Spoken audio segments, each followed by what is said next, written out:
Hello नमस्कार, welcome to inculcate learning. सो दिसंबर की notification आ गई है, फॉर्म निकल गए हैं, पेपर की डेट्स आ गई हैं कि अच्छा 1 से 19 तारीख तक आप लोगों के पेपर होंगे। अब ये नहीं पता एजुकेशन का पेपर किस दिन होगा, बट अगर 1 तारीख को भी हो तो भी 30 डेज हमारे पास हैं। अब इन 30 डेज में हम क्या जो है रामबाण इलाज कर सकते हैं जिससे हम JRF के करीब पहुंच पाएं या JRF क्रैक कर पाएं, उस चीज के लिए क्रिस्प, शॉर्ट और इजीएस्ट स्ट्रैटेजी, इससे इजी स्ट्रैटेजी, इससे ऑर्गेनाइज्ड कंटेंट आपको कहीं नहीं मिलेगा। मेरे से लिखवा लो, और फ्री में तो बिल्कुल नहीं मिलेगा।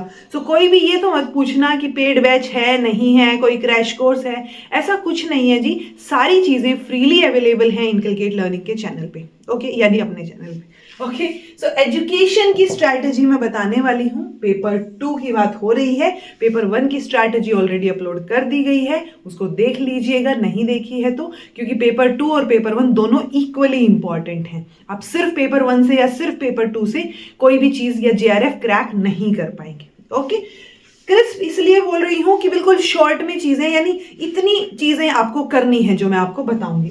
30 डेज हैं, लिमिटेड डेज हैं। सबसे पहला पॉइंट ये है, कंटेंट को लिमिट कीजिए। अगर आप बिल्कुल बहुत सारा कंटेंट लेके बैठ जाएंगे, बहुत सारी चीजें पढ़ने लग जाएंगे, तो 30 दिन में हौच पौच क्रिएट हो जाएगा और बहुत गड़बड़ हो जाएगी। पहली बात। दूसरी बात यह है कि आप जो है, चाहे मुझे फॉलो कर रहे हो, किसी और टीचर को फॉलो कर रहे हो, एक टीचर को फॉलो कीजिए, ठीक है? क्योंकि अगर अलग अलग टीचर को फॉलो करके बहुत सारी चीजें करने लग गए तो कंफ्यूजन क्रिएट हो जाएगा आपके दिमाग में। उससे बेटर है आप एक टीचर को फॉलो कीजिए, उसने जो स्ट्रैटेजी बताई है उस हिसाब से चलिए, या फिर अपनी स्ट्रैटेजी बना लीजिए। ओके, अगर आप इस स्ट्रैटेजी के हिसाब से चल रहे हैं तो हमारे पास कितने 100 क्वेश्चन आते हैं। 100 में से 80 अबव का हमें टारगेट लेके चलना है, ठीक है? 80 से कम मार्क्स नहीं आने चाहिए, हमें 80 का टारगेट तो मिनिमम लेके चलना है कि मुझे 80 से मार्क्स नहीं, 80 से कम क्वेश्चंस ठीक नहीं होने चाहिए, ठीक है? यानी हमें 80 से ऊपर के क्वेश्चंस ठीक करने हैं, तो वो चीज आपको ध्यान रखनी है, ठीक है? सबसे पहली चीज जो आपको करनी है वो अगेन मैराथन्स हैं, क्योंकि आपका सिलेबस चेंज नहीं हुआ है, कोई नेगेटिव मार्किंग भी नहीं है। सो मैराथन्स आर इक्वली इंपॉर्टेंट, वो आपका बेस क्लियर कर देंगी, आपको सारे सिलेबस से जो है वो रूबरू करवा देंगी। दूसरी चीज आपको करनी है रिविजन वीडियो, रिविजन मैराथन, ठीक है? सो रिविजन मैराथन, इन सब के लिंक जो है मैं डिस्क्रिप्शन बॉक्स में दे दूंगी इसी सीक्वेंस में। तो आपको मैराथन करनी है, रिवीजन मैराथन करनी है। मैराथन आप एक बार सुन लीजिए, देख लीजिए, रिवीजन मैराथन आप बार बार रिपीट कर लीजिए। तीसरी चीज, क्योंकि आजकल थोड़े से डिटेल में क्वेश्चन आते हैं, मैं जितने करवा पाई उतने VIP टॉपिक्स मैंने पेपर 2 के करवाए हैं। सो VIP क्लासेस पेपर 2 के लिए तो 14-15 जितनी भी क्लासेस हुई हैं वो मस्ट हैं, उनको अच्छे से कर लीजिए, उनमें से आपके क्वेश्चंस बनेंगे, आराम से बनेंगे। एंड फोर्थ वन, ठीक है, थोड़ी ज्यादा बड़ी हो गई है बट इससे बड़ी बड़ी स्ट्रैटेजीज होती हैं। सो फोर्थ रहेगा जी आपका PYQs, यानी ये चीजें करके एक बार अब आपको रिपीटेडली PYQs करने हैं। ओके, PYQs मैंने जुलाई 2018 से लेके अभी जो अगस्त में पेपर हुआ था वो भी मैंने अपलोड कर दिया है 2 दिन पहले, ठीक है? सो ये सारे पेपर आपको सोल्व करके देखने हैं। ओके, एक बार करके देख लीजिए, जैसे जैसे आपका एग्जाम पास आएगा तो एक जगह पे कंपाइलेशन वीडियो भी मैं अपलोड करने की कोशिश करूंगी, जहां पे आपको जुलाई 2018 से लेके 2024 तक के सारे क्वेश्चन पेपर एक जगह मिल जाएंगे। तो आप वहां से जितना प्रैक्टिस आपसे हो पाए उतना कर लीजिएगा, ठीक है? PYQs इसलिए इंपॉर्टेंट है क्योंकि PYQs से ही कॉन्सेप्ट रिपीट होते हैं, वहां पे जो इंफॉर्मेशन होती है वो आपके काम आती है कोई भी क्वेश्चन एलिमिनेशन मेथड से सोल्व करने में। जो बच्चे थोड़ा सा पहले से तैयारी कर रहे हैं, JRF के बिल्कुल पास थे, 2-4 नंबर से रह गए हैं, वो PYQs को रिपीटेडली रिवाइज करो, VIP क्लासेस को रिवाइज कर लो, पेपर 1 पे फोकस करो और रिवीजन मैराथन रिवाइज करो। उसके अलावा भी जिन्होंने ये सब कर रखा है वो क्या कर सकते हैं, वो जितने भी मैंने बाकी PYQs करवाए हैं, कोई सेट का PYQ है, कोई PhD एंट्रेंस का PYQ है, कोई असिस्टेंट प्रोफेसर का PYQ है, जितने भी मैंने प्रीवियस ईयर क्वेश्चंस करवा रखे हैं चैनल पे वो सारे के सारे रिवाइज कर लो। ओके, जैसे अभी रिसेंटली जो है WB सेट यानी वेस्ट बंगाल सेट के क्वेश्चन पेपर्स करवाए हैं मैंने 5 साल के, यानी 500 क्वेश्चंस यहाँ हो गए, गुजरात सेट के क्वेश्चंस करवाए हैं, 500 क्वेश्चंस यहाँ हो गए। उससे पहले एसएसबी पीजीटी के बहुत सारे क्वेश्चंस करवा रखे हैं। उससे पहले एक कर्नाटका सेट का भी पेपर करवाया था, हिमाचल सेट का भी पेपर करवाया था। सो बहुत सारे पीएचडी एंट्रेंस भी करवा रखे हैं।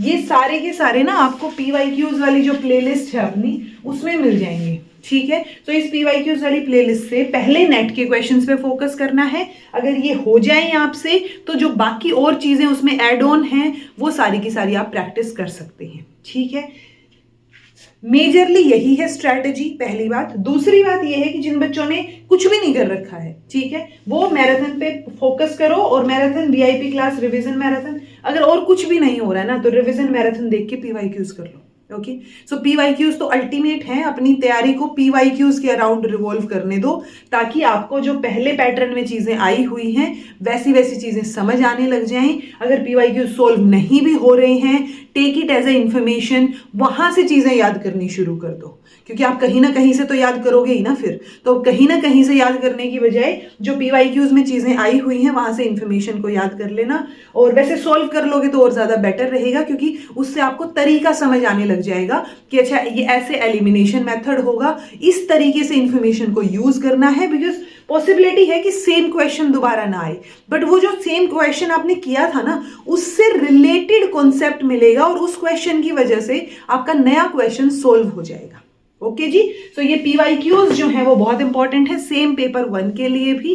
सो आप पेपर 1 और पेपर 2 दोनों के लिए पीवाईक्यूज तो ऐसे घोट के पी जाओ जितने ज्यादा आप कर सकते हो। किसी मॉक टेस्ट वगैरह पे शिफ्ट होने की आपको जरूरत नहीं है फिलहाल के लिए।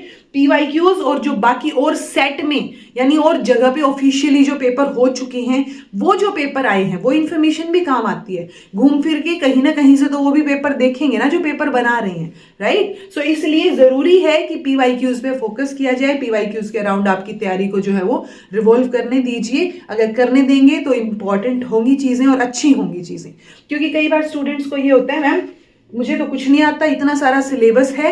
सो उसकी वजह से आप पीवाईक्यूज पे जाते ही नहीं हो, डरने लग जाते हो। ठीक है, सो पीवाईक्यूज से डरना नहीं है, एस्केप जोन में नहीं जाना है कि पहले मैं कॉन्सेप्ट करूं और पता नहीं क्या ही कर दूं। ठीक है, बहुत सारे बच्चे अभी भी ऐसे होंगे, वो सोच रहे हैं फॉर्म भरें कि नहीं भरें, एक ही महीना है। भले ही एक महीना हो, उसमें तो अपना बेस्ट दे के देखो। तो सबको फॉर्म भरना है जो एटलीस्ट अब तक इस वीडियो को सुन रहा है, फॉर्म भरने हैं। अगर आपने मास्टर्स में एडमिशन ले लिया है, एजुकेशन में सब्जेक्ट तभी होगा आपका जब आप एमए एजुकेशन कर रहे हो या आप एमएड कर रहे हो या आप कर चुके हो। ओके, सो इसलिए अगर आपने एमए एजुकेशन या एमएड में अगर अभी अभी एडमिशन भी लिया है ना, तो भी फॉर्म भरिए, एक महीना ऐसे जुट के तैयारी कीजिए, पीवाईक्यूज पे फोकस कीजिए और ये सारे पीवाईक्यूज प्रैक्टिस कीजिए। जितना ज्यादा प्रैक्टिस करने में टाइम लगाएंगे उतना ज्यादा बेनिफिशियल होंगी आपके लिए चीजें।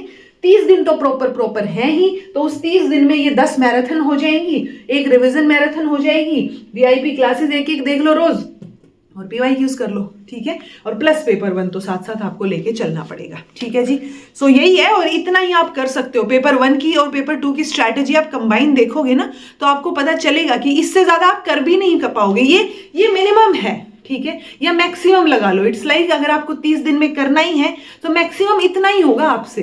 ठीक है, तो इसलिए कंटेंट को लिमिट मैंने करने की कोशिश की है आपको स्ट्रैटेजी बताते टाइम।